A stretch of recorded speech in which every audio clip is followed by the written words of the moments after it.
No dejamos de visitar la luna por recortes presupuestarios, dejamos de ir por algo que encontramos allí. Y lo que vas a escuchar no es una simple teoría conspirativa nacida en internet, sino algo que, según esta narrativa, ha sido insinuado por uno de los hombres que realmente estuvo allí arriba, caminando sobre el polvo gris del satélite que ha observado a la humanidad desde el principio de nuestra historia. Antes de continuar, quiero que pienses en esto. Si uno de los 12 hombres que pisaron la luna rompiera décadas de silencio para contar algo que cambiaría nuestra comprensión del universo, ¿lo escucharías? Si te interesa explorar esta historia hasta el final, asegúrate de quedarte y reflexionar por ti mismo. Y ahora dime, ¿quieres que continúe? Charles Duke, el 10º hombre en caminar sobre la superficie lunar, describió en entrevistas recientes que su experiencia en la luna fue una mezcla de emoción, asombro, adrenalina y una sensación de aventura imposible de comparar con nada en la Tierra. No era un desconocido buscando atención. Era un general de brigada de la Fuerza Aérea, piloto de pruebas con miles de horas de vuelo, y la voz en tierra que habló con Neil Armstrong durante el histórico descenso del módulo lunar en 1969. Su voz fue la que respondió cuando se escuchó: "Base tranquilidad aquí, el Eagle ha aterrizado". En ese momento, millones de personas contenían la respiración. Él era parte central de la misión más emblemática de la historia espacial. Décadas más tarde, ya con 89 años, supuestamente decidió contar lo que vio en abril de 1972 durante la misión Apolo 16. Según este relato, habló de estructuras que no deberían estar en la Luna, de una comunicación por radio ignorada por Houston y de fotografías que habrían terminado clasificadas o desaparecidas. La afirmación es inquietante, que la agencia espacial encontró algo que generó preguntas imposibles de responder y que, en lugar de enfrentarlas públicamente, eligió retroceder. 12 hombres caminaron sobre la Luna entre 1969 y 1972. Regresaron como héroes, ofrecieron entrevistas, escribieron libros y compartieron detalles sobre la geología lunar y la vista impresionante de la Tierra suspendida en la oscuridad. Sin embargo, siempre quedó la sensación de que algo no encajaba del todo en ciertas miradas o en breves silencios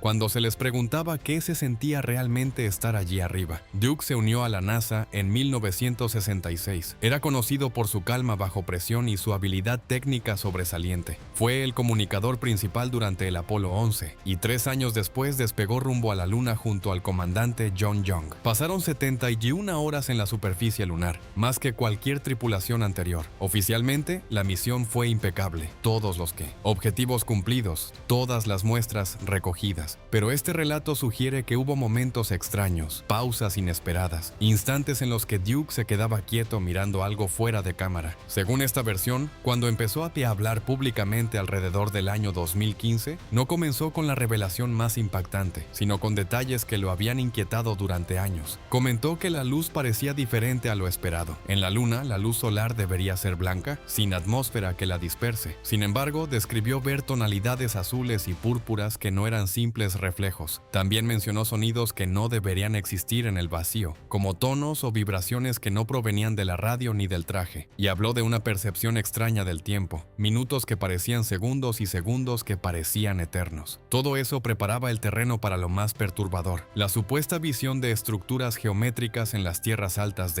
Descartes, a varios kilómetros del módulo lunar. Según el relato, parecían muros o bases cubiertas de polvo, demasiado regulares para ser naturales. Informaron a Houston y, tras una pausa inusual, recibieron la instrucción de continuar con la misión planificada. Tomaron fotografías que, según esta historia, nunca fueron divulgadas. Según esta narrativa, aquellas imágenes mostraban algo que no encajaba con la idea de una luna completamente estéril y sin historia más allá de impactos y volcanismo antiguo. Duke habría insistido con los años en que las fotografías eran claras, nítidas, imposibles de confundir con simples formaciones rocosas. Sin embargo, cada vez que preguntaba por ellas, la respuesta habría sido ambigua, clasificadas por razones técnicas, extraviadas, de mala calidad. Ese patrón alimenta la sospecha dentro del propio relato. Si no había nada extraordinario, ¿por qué no publicarlas sin más? Cuando le preguntaron si aquellas estructuras parecían recientes, supuestamente negó con la cabeza. Lo inquietante, dijo, era precisamente su antigüedad. En la Luna no hay viento ni lluvia que erosionen como en la Tierra, pero sí existe el desgaste lento producido por micrometeoritos durante millones de años. Según esta versión, aquellas formaciones estaban cubiertas de polvo, marcadas por impactos, como si hubieran estado estado allí desde tiempos remotos, quizá millones de años, incluso antes de que los seres humanos existieran. La pregunta inevitable surge: ¿quién pudo haberlas construido? En esta historia, Duke no afirma saber la respuesta, solo sugiere que algo o alguien pudo haber estado allí mucho antes que nosotros, y añade un matiz importante: no se trataría necesariamente de una conspiración maliciosa, sino de una especie de parálisis institucional. La idea es que la agencia espacial tendría datos, imágenes y observaciones que apuntan a una luna más compleja de lo que se ha contado públicamente, pero revelar algo así cambiaría radicalmente la percepción que la humanidad tiene de su lugar en el cosmos. El relato conecta estas declaraciones con otros astronautas del programa Apolo. En una reunión privada celebrada en el año 2017, según esta versión, varios de ellos habrían compartido experiencias inusuales vividas durante sus misiones. No porque existiera una orden directa de silencio, sino porque sabían que cualquier comentario fuera de la narrativa oficial sería recibido con escepticismo o burla. Se mencionan ejemplos: comentarios sobre anomalías observadas en Phobos, la luna de Marte, opiniones personales acerca de la posibilidad de vida extraterrestre, reflexiones sobre el origen de la humanidad. Son ideas que, sacadas de contexto o amplificadas, pueden dar la impresión de un patrón oculto. Luego llega la gran pregunta: si Estados Unidos fue capaz de llevar a hombres a la luna en los años 60 y 70, ¿por qué no volvió durante casi medio siglo? Oficialmente, la razón fue presupuestaria. Tras el Apolo 17 en diciembre de 1972, el interés público disminuyó, el contexto político cambió y la financiación se redirigió a otros proyectos, como el transbordador espacial. Pero esta narrativa propone otra interpretación: que la verdadera razón fue el hallazgo de preguntas imposibles de responder en aquel momento. Preguntas sobre si estamos solos, sobre si hubo otros antes que nosotros. Duke, con casi 9 décadas de vida, habría dicho que ya no tiene nada que perder al hablar. Caminé sobre la luna, afirma en esta versión, y vi cosas que no aparecen en los informes oficiales. La historia plantea un dilema fascinante. Si está equivocado, ¿por qué coinciden algunos de sus comentarios con insinuaciones hechas por otros astronautas a lo largo de los años? Y si estuviera en lo cierto, ¿qué implicaría haber guardado silencio durante más de 50 años? El relato concluye con una reflexión abierta. Las estructuras, si existen, seguirían allí. Las imágenes, si fueron archivadas, podrían permanecer en algún repositorio.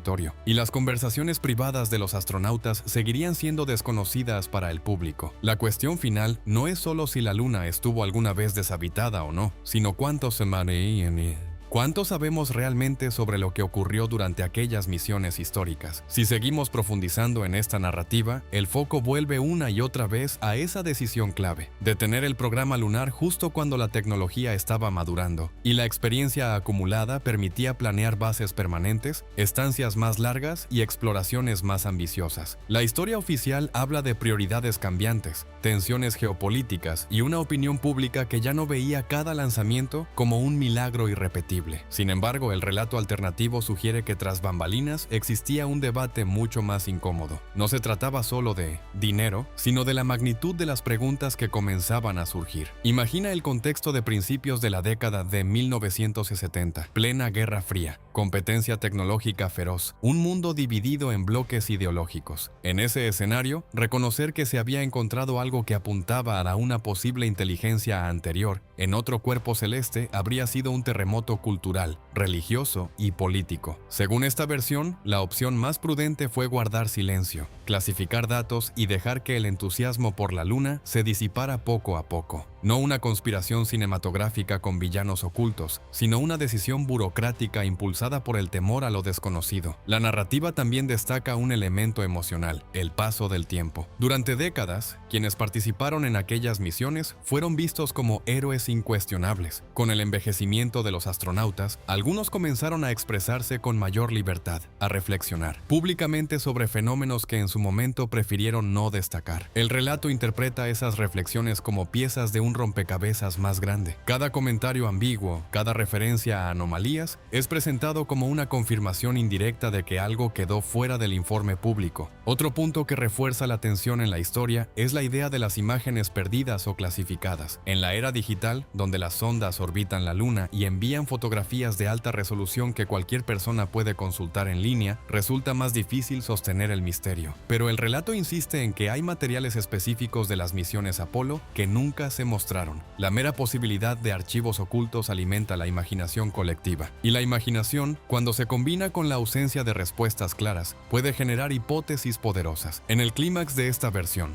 Duke no aparece como alguien que ofrece pruebas físicas irrefutables, sino como un testigo que apela hacia la reflexión. Afirma que la humanidad necesita una revisión honesta de lo descubierto en el espacio. Plantea que la Luna no sería simplemente una roca inerte, sino un lugar que tal vez conserve vestigios de un pasado más profundo. El objetivo no sería sembrar pánico, sino invitar a cuestionar cuánto sabemos realmente y cuánto aceptamos por costumbre. Finalmente, la historia deja la conclusión abierta. Tal vez todo se deba a interpretaciones exageradas, a percepciones subjetivas amplificadas con el paso del tiempo. O tal vez, como sugiere el relato, existan datos aún no comprendidos del todo. Lo cierto es que la Luna sigue ahí, observable con telescopios y visitada nuevamente por sondas y programas que planean regresar con humanos en el futuro cercano. Y mientras tanto, las preguntas continúan. ¿Fue solo el presupuesto lo que detuvo las misiones? ¿O hubo algo más? ¿Estamos preparados para aceptar cualquier descubrimiento que desafíe nuestra visión actual del universo? Y al acercarnos al final de esta historia, lo que queda no es únicamente la imagen de unas supuestas estructuras antiguas sobre el polvo lunar, sino una pregunta mucho más profunda sobre la naturaleza del conocimiento y el poder. Si aceptamos la narrativa tal como se ha contado, la decisión de no regresar de inmediato a la Luna no fue un fracaso técnico ni una simple cuestión financiera, sino una elección estratégica frente a un descubrimiento desconcertante. Una elección que habría definido el rumbo de la exploración espacial durante casi medio siglo. Según esta versión, los responsables no se enfrentaron a un enemigo visible, sino a una idea capaz de transformar la historia humana. Reconocer que existieron construcciones anteriores a nuestra civilización implicaría reescribir libros de ciencia, replantear creencias filosóficas y religiosas y admitir que no somos los primeros en dejar huella en otro mundo. Ante una posibilidad así, el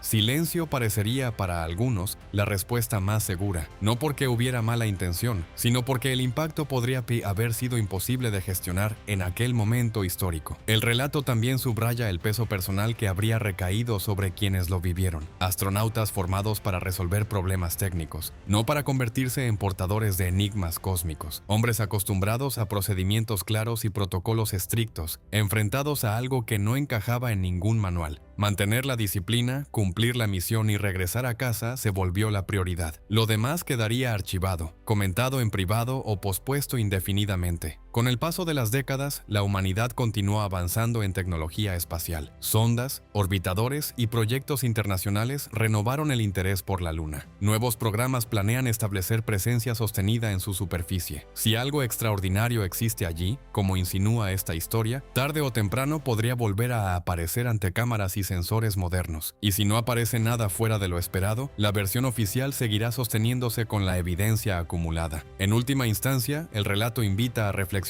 sobre cómo construimos nuestras certezas. ¿Confiamos plenamente en las instituciones científicas? ¿Cuestionamos de manera crítica pero responsable? ¿Buscamos pruebas antes de aceptar una narrativa impactante? La fascinación por lo desconocido es parte de nuestra naturaleza. Sin embargo, también lo es la necesidad de evidencia verificable. Charles Duke, ya en una etapa avanzada de su vida, queda retratado en esta historia como alguien que decide hablar porque considera que el público merece escuchar todas las perspectivas. Si algún día la historia lo confirma o lo desmiente, dependerá de investigaciones rigurosas y de la transparencia de los datos disponibles. Mientras tanto, la Luna sigue siendo un símbolo poderoso, espejo nocturno de la Tierra, escenario de uno de los mayores logros humanos y, según algunos relatos, posible guardiana de secretos más antiguos que nuestra propia especie. Así concluye esta narración, no con una afirmación absoluta, sino con una invitación a la curiosidad informada. Tal vez dejamos de ir a la Luna por razones económicas y políticas claramente documentadas. Tal vez hubo preguntas más profundas que en su momento nadie supo cómo responder. Sea cual sea la verdad, la búsqueda continúa, porque explorar no significa solo viajar más lejos, sino también entender mejor lo que creemos saber.